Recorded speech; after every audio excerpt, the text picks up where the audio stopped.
Proteus chip is implanted onto a pill, and this is ingested by a patient, and there is a lifespan. And within that time, it would send information to your watch, which then can be docked to a station and sends to a central server. And the kind of information that it collects is, when did you consume, was it with water or without, did it have it before food or after food, how long did it take to absorb and distribute and excrete. So this is kind of information that is going to create a data explosion. So we see that already coming. So are we geared now for such an eventuality, which is inevitable? Now, taking a step back, we look at where we are, which is conducting clinical trials on human subjects. And these are controlled experiments, and that's why clinical trials are called trial and error. And hopefully there's less error and more success.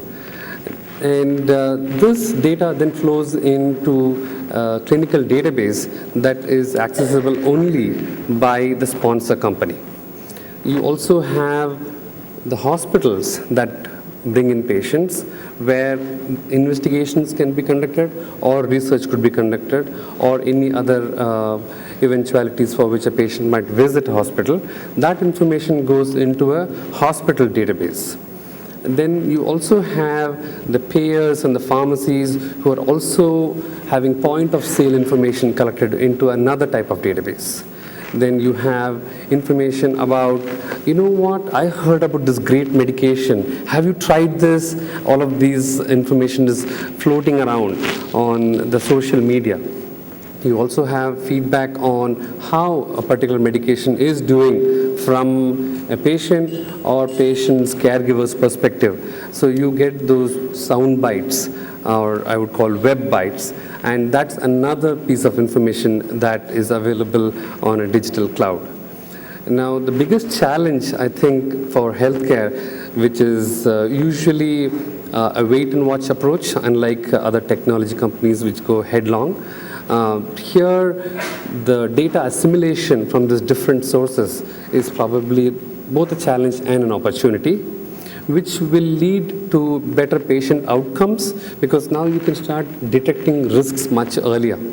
So you don't need to call it, oh, that was a silent killer.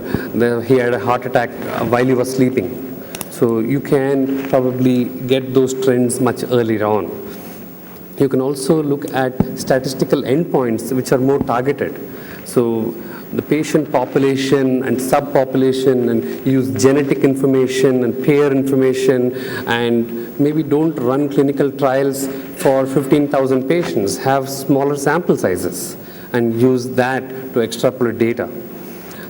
You then have operational analytics, which is new in clinical trials. Even though we've been running clinical trials since probably 65 years in a very scientific methodology, we don't really run it very efficiently. That's a huge scope of area that needs the CRM knowledge to be brought into the pharma world, and to delve into how can you have things lined up, including behavior of patients. Are they going to take just your study medication or something else on the side, like a glass of turmeric water, and that's going to have a different effect. So how do you look at such events? You have marketing analytics, which is already well entrenched, and what will happen in the future would be integration of all the different other analysis into a marketing insight. So it's an integrated product strategy is what we are evolving into.